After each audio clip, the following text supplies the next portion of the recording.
Morning. It was George Burns who said, do you remember George Burns? You're going very still. When I was a boy, the Dead Sea was only sick.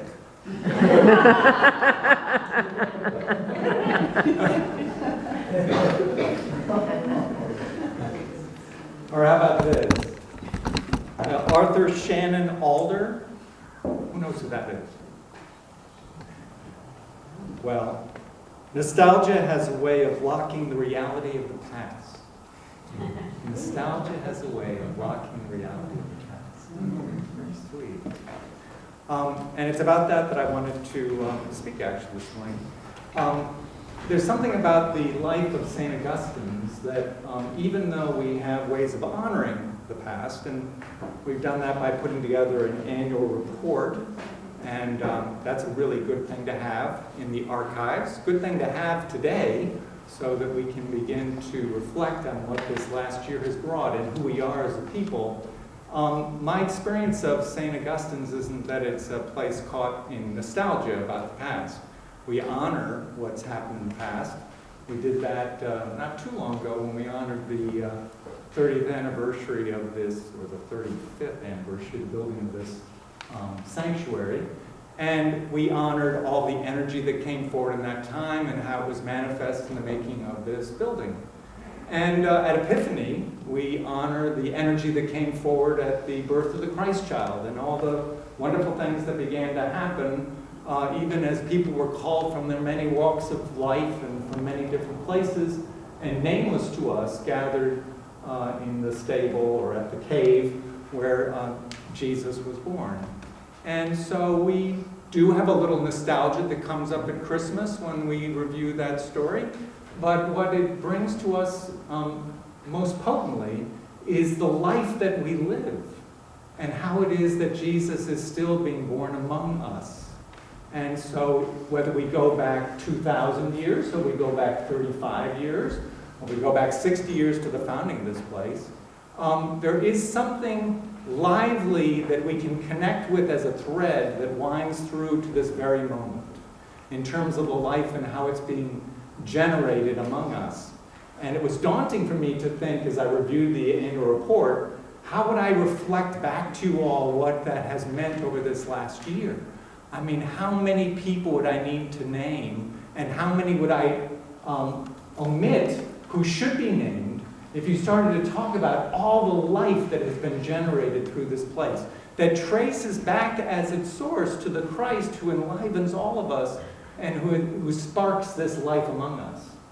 So I thought I would sort of look to you right now, because then collectively we could forget and remember.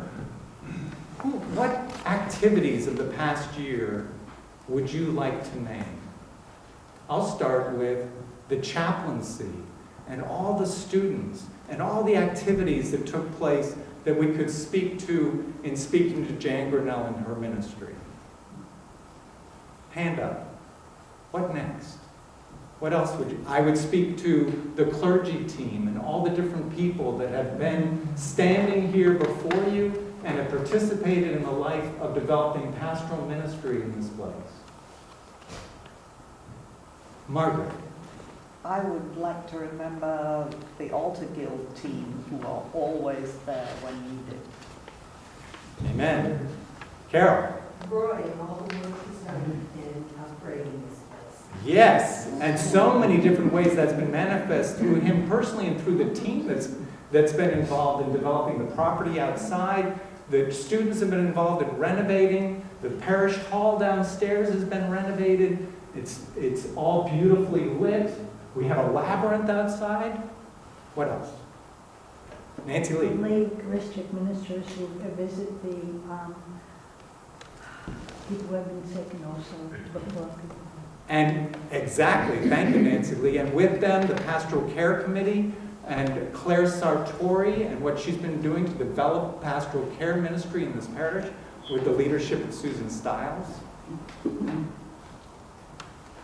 the simple invitation to return to this place and to become a part of this family and to be embraced and find love and acceptance, and just, it's amazing. Deb, I appreciate that you've said that, because it's such a pleasure to have you among us, but to know that this place is permeable in that way, that it makes room for all of us to be ourselves, and it includes new people with some ease. And that's a mark of a living body, not something that's defending itself, but opening and living and generative. So thank you for naming that. Anne. I'd like to thank Jane Grenier, who has, yes. the stuff that she does is immeasurable with working with Ashley and then helping bring Cheryl on board and keeping track of all the books. The hours and the effort that she has expended are untold. Thank you for naming that. And you're involved in that too, Anne, and all that you do to keep systems running here. Jane Grenier constantly paying attention to all the details of our work. Peg Rostrup developing every week the bulletins and printing them out, and what that has meant as a ministry to this place. Susan Stiles faithfully working out the liturgy season by season and encouraging the esprit de corps in the office in her own very particular way.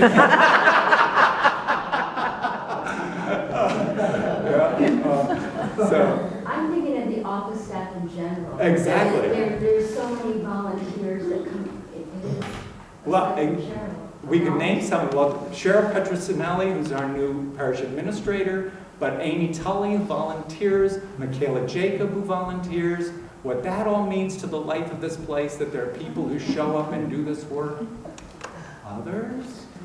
Don't let me forget anyone. Dick Hathaway. Dick Hathaway. Oh my gosh, Dick Hathaway, who's been our treasurer this last year, but also whenever Jane needs to step away, is involved in making sure the bills are always paid and everything just hums along. He steps in with the student ministry. He steps in with building needs. He's been, well, all right, more. Who else? Nancy Brown, and then Rod Luther and his Rod. All right, Rod Luther, and the ministry of music in this place, and how permeable that has been, and how generative that has been for all of us. And the gardens. The gardens. The gardens that are tended to by Mariana and Amy and Hiroko and whomever, Richard. They're just lovely and very welcoming. Exactly. Oh, we got more. Yes. Well, and we wouldn't have coffee. We wouldn't have coffee. Exactly. And Roy and Mary, who help clean up, and Kathy Gibson, who takes all the dishes home and washes them. Deb? And Kathy and everybody else who does other ministries, like the whole styrofoam thing and environment, that makes us all think about our lives, our world, our bigger family. It presents so much opportunity. And there's all the outreach that goes on, like through Welcome House and through the ministry of feeding in this place with the Feed a Friend, the fact that we host the food pantry downstairs, and what that means, the breads for the students at the Graduate Village. I'm going to hand up over here. Judy. Oh, yes, the hospitality committee who are there to clean up and set up for all these events, including today. Thank you. Yeah, thank you, Judy, for all that you do, and Carol, and for the fair and the craft fair and the yard sale, and all the people that participate in that. And I was reading in the report, it would be hard to find someone who at some level didn't participate in those two events, prayerfully or constructively making sure that those things happen. Anne? The unfortunate sadness this year with Arthur Cash and Dave Terry and Perry Jeffries. Ellie McJunkins, who would be Perry thrilled Jeffries. with what's going to happen next week. And even March Huntley moving away from us. And Jane Prince. And people here during the funerals and the things, how they came together for the receptions And how we so help it one was another sadness, heal. but Yep. to celebrate their lives also. Thank you for that. Carol Marianne? Muro, for the many things she does, but what hasn't been mentioned is the newsletter. Yes, the newsletter, all that happens in terms of communication, making sure we all are aware of what's going on in our life from this. Susan? Two things, Bonnie and the work she does in the office. Yes. And also the strength of this community that 6 people volunteered to reach out to our local African American and Native American community and join the gospel choir, and all the people who went to watch that performance. That was really, Isn't that and it's a cool? measure of the strength of this community that we can do that. Absolutely, thank you for that. For Richard and for Patty, who developed the strategic plan that we're going to be investigating at the annual meeting. He was such a great facilitator. Yes. For the members of the Bishops' Committee, for our senior warden, all the officers, the Bishops' Committee, how they have worked behind the scenes to make sure this place is attended to thoughtfully and carefully. Susan. Our students. Yes, our students and what they mean for the fabric of this community as we gather at this table. Anne. For Mariana Richardson, who is there for absolutely everything. She pitches in for me when I'm not available to do the recordings. I can't think of any activity that Mariana hasn't gotten involved in. She's just the salt of the earth. Yeah, absolutely. Thank you for that, Mariana. She doesn't belong to the Altar Guild because she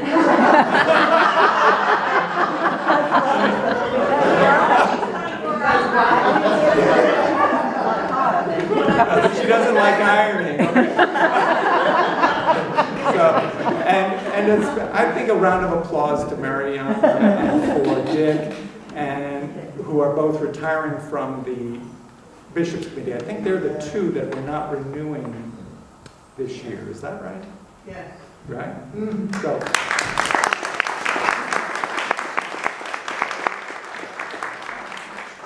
Jan. I would like to say thank you to Rich Youngkin because it's his energy that feeds my energy, that feeds the energy with the campus ministry and the vision of what this place could be in terms of a welcoming.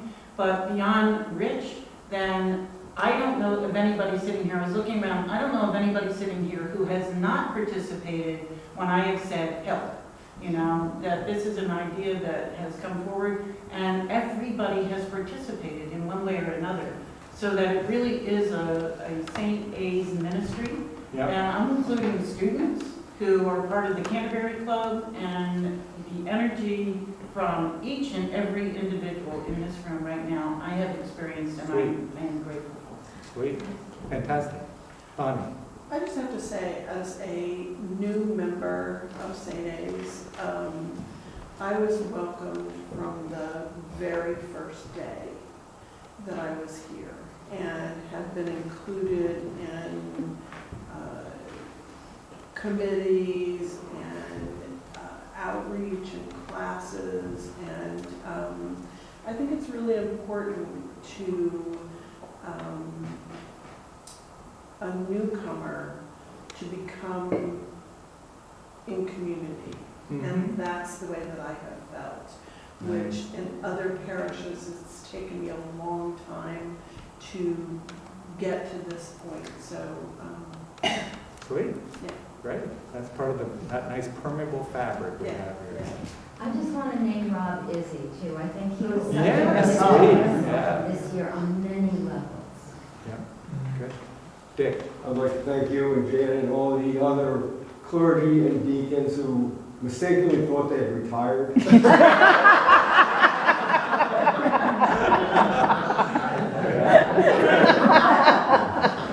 Now, do you all have a feeling that we're not naming everything? Yes. Jessica. I just want to say that one of the things I like about St. A's is that people here look outside the walls as well as inside. You know, Rich like here, but you know, one example is the Welcome House team that I coordinate. There are many people involved, and you know, it's not just saying, "Oh, I'm in favor of that." They're shopping and they have to deliver things, and I so appreciate that people make this commitment and do it. And here I feel I'm proud to be part of a community where people are outward as well as inward. Right. And that happens every Sunday, too, in terms of how people participate even in enlivening the liturgy. It's just a beautiful thing to be present to see how people step up and do the prayers of the people, do the readings, participate in singing. I mean, it's a very engaging environment where everyone sort of doesn't just think about it as being in theory, but in practice, living the life. So I don't mean to, in doing this, I don't think we're being self-congratulatory as much as we're just honoring what God is doing among us. And how sensitive and subtle so much of what happens here is. And doing this, even in this collective, I know that there are things that are not being named that I just am not able to remember right now. So it isn't that I hope anyone is feeling hurt or left out by not being mentioned, because the whole fabric of this place is so lively. There's so much that's going on. And it's so beautiful to see. And by God's grace, it'll continue not only in the next year, but for generations to come. But it really is by God's grace. It hasn't certainly been by a plan that I've been aware of.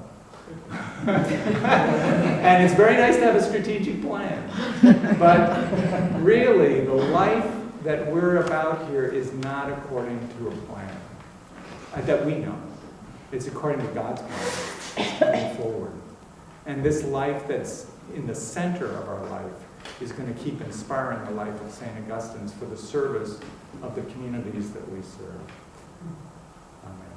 Amen.